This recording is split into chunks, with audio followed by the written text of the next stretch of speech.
come to join and be a part of this very special occasion.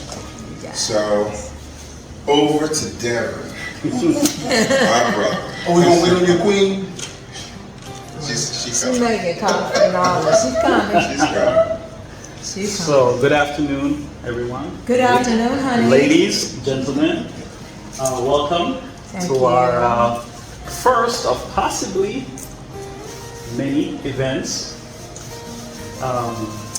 for the reason of raising funds to help the island of Jamaica to recover from the recent hurricane. The next voice that you will hear speaking and sharing is a gentleman that apparently some of you are familiar with. No. My wife and I were fortunate to learn of him in the summer of last year when we were in South Carolina with our mom. And we came across a couple of books and thought they were very interesting. But as we got a little bit deeper, just skimming pages, not even reading cover to cover, we were like, wait a minute, this is different. This is not your typical book. This is not your typical inspirational book. This is not your typical even Christian-based book. This is something special, something unique. And so my wife, being the person that she is, got his information from her mom and ended up having a 4-hour or close to 4-hour conversation. And so I knew that this gentleman was somebody different from that.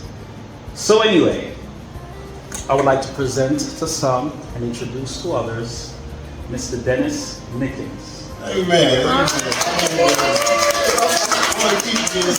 It's very personal and thank my brother Devin for introducing me. We're going to keep this light on everyone who be comfortable. I think I'll be able to teach from this position, be able to give information from this position. I want to make sure that the information is going to be beneficial. I believe information is going to be beneficial. I really see it as an honor and a privilege to really have anyone hear what I have to say. Whenever I speak, I always get emotional. One of my hearts is really buried in Luke 19, where Jesus is walking and Zacchaeus is in the tree. He is positioned in a place that where the only person who recognizes Zacchaeus is Jesus. Everybody else ignored Zacchaeus but Jesus. And he said, Zacchaeus, come down. I want to dine at your house tonight. Whenever I speak, whenever I talk, my heart of hearts is to be able to sit down and dine in the presence of God. It's never about me. It's always about Him. And when you can understand that and understand your structure and your makeup in presenting yourself to Him and opening yourself to Him, He can pour into you. I've been blessed to have written 6 books. I see it as an honor and a privilege that God would motivate me, encourage me to write anything. I sit before you as a person who was not, English was not his subject. Math was. That's why I'm a budget analyst with the federal government. Even with the military, I have a finance degree. I have my MBA, so I always thought numbers. It came easy to me. But as I got older, I come to realize it seemed like people just have a way of just gravitating towards me. One thing that I think God put inside of me is to be someone who loves to tell stories. And because I love to tell stories in the way I present things, because I'm so passionate about what's inside of me. And so when it comes out of me, I really try to present it in the way it hits home.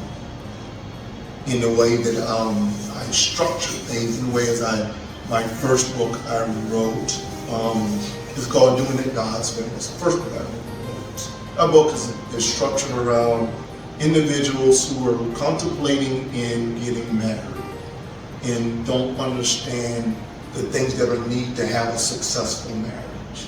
So it talks about sitting down, the finances, not having separate accounts, having one account, so where something happens to you, you got, this person knows what's going on. Because a lot of times when people have passed or gone on, or whatever the case may be, people are in turmoil because they haven't come under one umbrella to operate under that. And that's the first book I wrote. The next book I wrote, and then that's this book.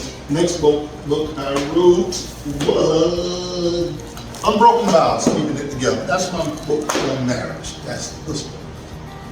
This book right here talks about one thing about God. God always keeps his word.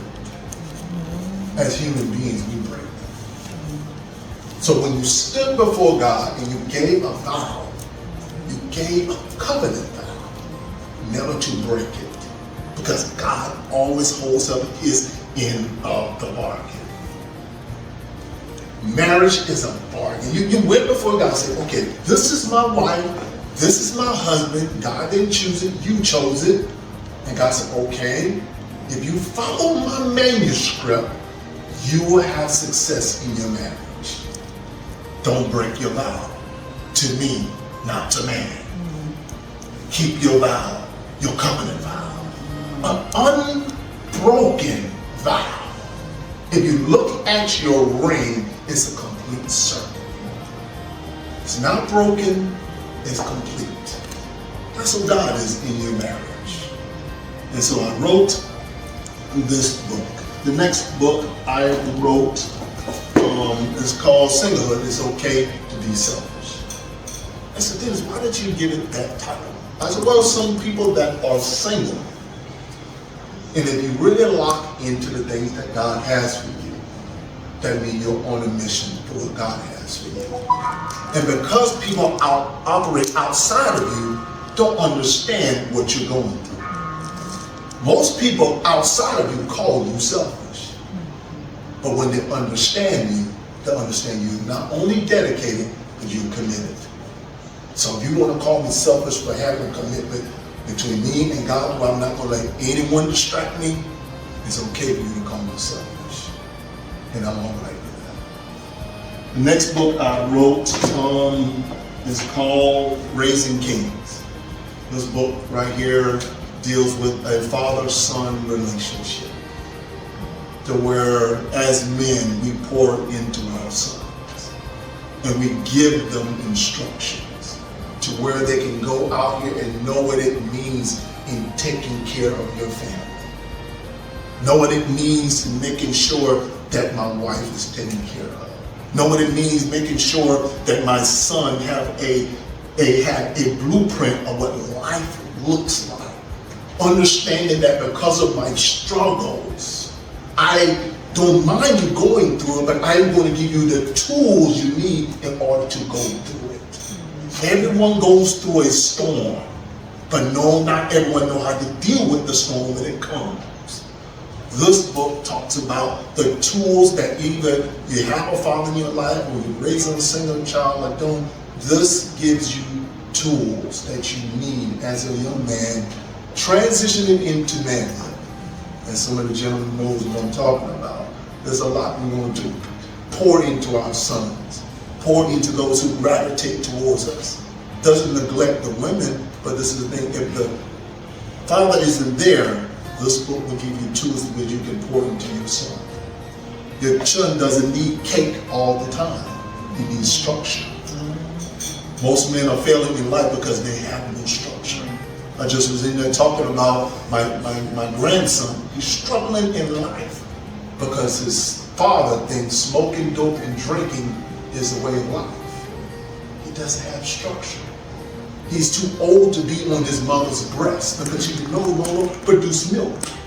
That is structure for a baby. You're no longer a baby, you're a grown man now. Learn how to stand on your own 2 feet.